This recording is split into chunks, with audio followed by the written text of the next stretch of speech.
This is Brandon Lee with One Tech Stop, and this is the Sony Xperia 1 Mark II.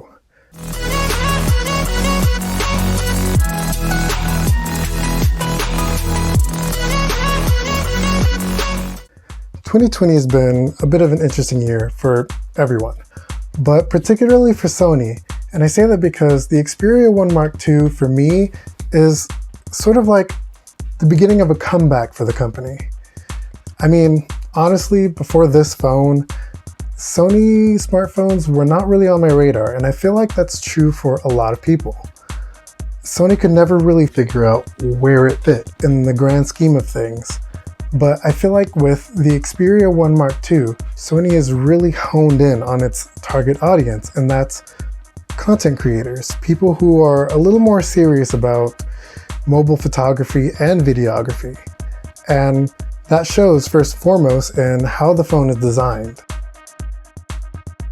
This is a really tall phone, and that's mainly because of the display. It's a 21:9 aspect ratio, and Sony calls it cinema wide because, well, it's ideal for watching and creating movies. It's a 6.5-inch 4K OLED, so it's a crazy high pixel density. There's also plenty of different display settings like creator mode, which changes the color gamut to give you a more faithful reproduction of what you're watching. Sony's also included their X1 mobile technology, which enhances videos. All in all, this is a beautiful display, and you shouldn't have too many complaints about it. Except, in a sea of 90Hz, 120Hz, and even 144Hz displays, Sony has decided to stick with the 60Hz display. And that's a little disappointing. I mean, I understand it's a 4K display, so that's a lot of pixels to move. But Sony did try to address it by adding a motion blur setting, which is supposed to simulate a 90Hz display. But honestly, I didn't really notice anything, and I just ended up leaving the setting off. Now, even though 2020 is a year of the dwindling bezel, there's actually a pretty sizable forehead and chin on the Xperia 1 Mark II. And I feel like it's for good reason. Those bezels are actually housing front-facing stereo speakers. Now, why more smartphone manufacturers don't add this to their phones, it's beyond me, but I'm glad they're here because they sound great. In addition, Sony also brought back the headphone jack, which they temporarily retired on the Xperia 1. But no matter how you listen to your music, it's going to sound great on this phone. Sony even has a setting called Dynamic Vibration, which uses the phone's vibration mode to simulate a sort of bass-like feeling when you're listening to music.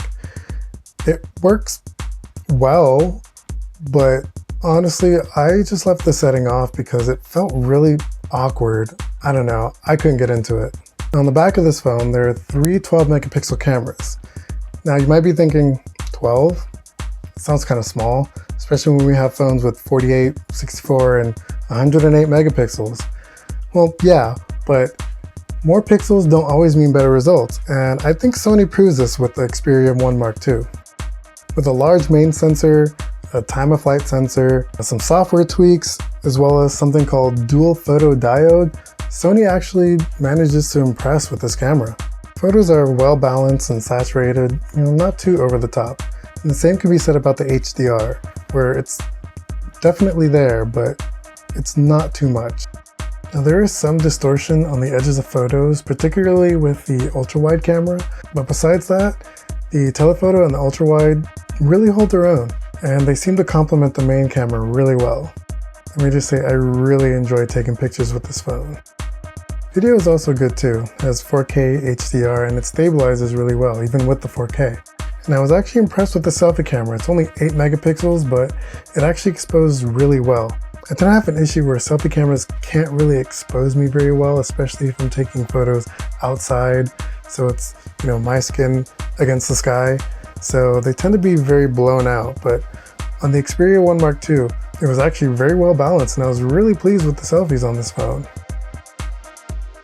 Low light and nighttime shots were respectable, but I found it odd that you couldn't actually toggle night mode on. In fact, there don't seem to be many options in the camera app, and you're pretty much at the mercy of the camera's scene optimizer, with only a handful of camera modes to choose from. But I feel like the main reason why Sony stripped down their main camera app is because all the settings are pretty much in their Pro Photo app, and that's where this phone really shines.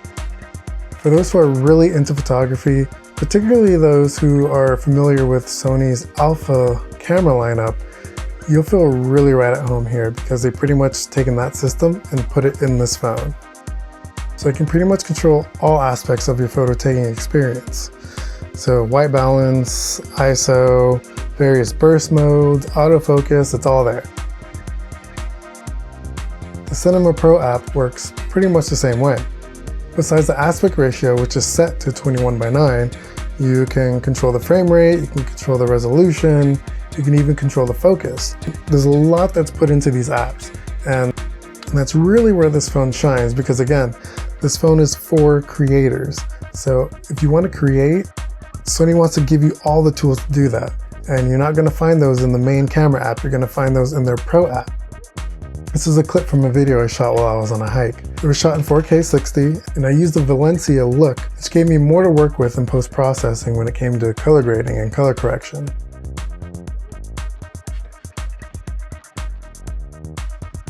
I'll link the full video down below if you want to check that out.